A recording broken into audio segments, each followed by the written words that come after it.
Pancreas एक pinkish orange रंग का हमारे स्टमक के पीछे लगभग 15 सेंटीमीटर लंबा एक लोब्यूलर ग्लैंड होता है। और वजन की बात करें तो पैनक्रियाज वजन में 120 से 145 ग्राम तक होता है। देखिए, पैनक्रियाज में ब्लड सप्लाई स्प्लीन से आने वाले स्प्लेनिक आर्टरी से होती है, जो कि कई सारे ब्रांच में बंटकर पैनक्रियाज के हर एक सेल को ब्लड प्रोवाइड करवाता है। जब हम इस पैनक्रियाज को स्लाइस करके यानी काट कर देखेंगे तो हम पाएंगे कि पैनक्रियाज के बीच में बिल्कुल पेड़ की एक शाखा की तरह पत्तियों की जाल की तरह एक संरचना होती है और उसके चारों ओर कुछ स्पेशल टाइप के सेल्स घिरे रहते हैं। एक बार इस संरचना को आप ध्यान से देख लीजिए। जब हम इस संरचना को, जो कि एक टहनी में पत्तियों की शाखा की तरह है अग्नाशय में, उससे देखेंगे तो हम पाएंगे कि इसके बीच में एक डक्ट है जो कि सीधे छोटी आंत में जाकर मिल जाता है। और इस डक्ट के चारों ओर पत्ती जैसी संरचना वाली जो चीज आपको दिख रही है वो है एसिनर सेल, जिसका बहुत इंपॉर्टेंट रोल है। देखिए, जब भी हम भोजन करते हैं और भोजन करने के बाद जब यह भोजन स्टमक से छोटी आंत की तरफ पास होता है, तब हमारा स्टमक एक गैस्ट्रिन नाम के हार्मोन को रिलीज करता है, जो कि पैनक्रियाज में मौजूद इन एसिनर सेल को स्टिमुलेट कर देता है। और इसके बाद एसिनर सेल उस भोजन को पचाने के लिए कुछ डाइजेस्टिव एंजाइम बनाना शुरू कर देता है।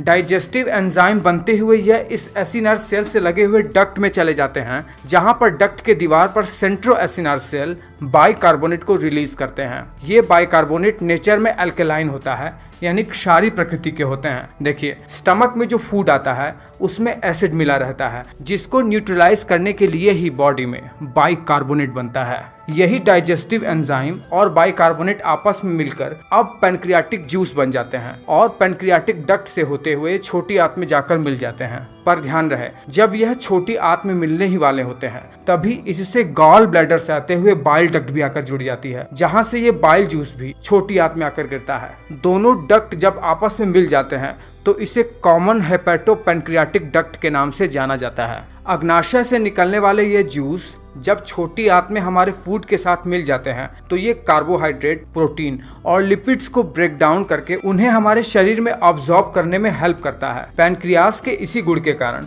जो कि वो पैनक्रियाटिक जूस डक्ट के थ्रू छोटी आंत में सीक्रेट करता है, इस कारण से इसे एक्सोक्राइन ग्लैंड भी कहा जाता है। एक्सोक्राइन ग्लैंड वो होते हैं जो अपना सिक्रेशन डक्ट के थ्रू करते हैं। अब देखिए, इस एसिनर सेल की संरचना के चारों तरफ पैनक्रियाज में एक और सेल होता है, या कहिए सेल के कुछ गुच्छे जैसे होते, जिन्हें आइलेट्स ऑफ लैंगरहांस कहते हैं। यह islet of Langerhans mainly 3 cell से मिलकर बने हुए होते हैं। एक होता है अल्फा सेल, दूसरा होता है बीटा सेल और एक होता है डेल्टा सेल, जो कि आपस में एक ब्लड कैपिलरी द्वारा जुड़े रहते हैं। आइलेट ऑफ लैंगरहांस में इस अल्फा सेल का काम ये होता है कि ये ग्लूकागॉन हार्मोन का निर्माण करते हैं। इस ग्लूकागॉन हार्मोन का काम क्या होता है कि ये हमारे शरीर में जब भी हमें ग्लूकोज की आवश्यकता होती है एनर्जी के लिए, तो ये हमारे शरीर में पहले से स्टोर्ड ग्लाइकोजन, जो कि ग्लूकोज का एक स्टोर्ड फॉर्म होता है, उसे ग्लूकोज में कन्वर्ट करके ब्लड स्ट्रीम में बहा देते हैं। फिर इसी आइलेट ऑफ लैंगरहांस में बीटा सेल का काम ये होता है कि ये हमारे शरीर में ब्लड स्ट्रीम के थ्रू इंसुलिन सीक्रेट करता है।